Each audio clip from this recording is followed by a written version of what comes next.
Let's try out Verilator and GTK Wave on your Linux lab account. The first thing that we'll do is clone the lecture4 repository on hardware description languages.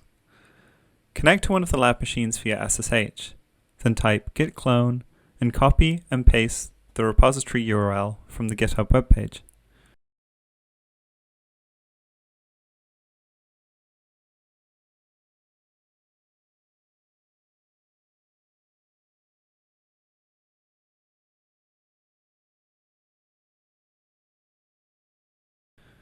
Once that is completed, we can then navigate into it,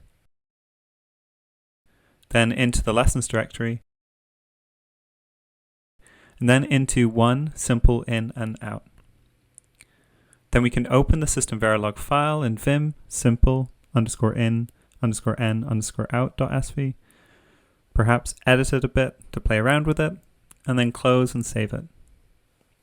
To run the simulation, in the directory where the hardware code is, you'll see a makefile.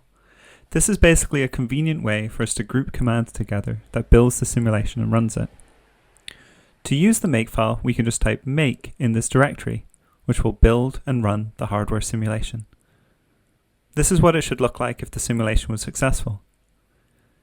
Now that our simulation is completed, we can examine the waveforms of our hardware with GTK Wave.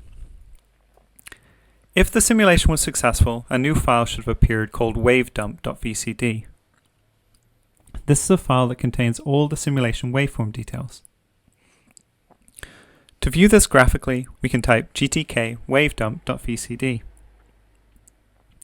This should open the waveform and allow us to debug and inspect our hardware circuit.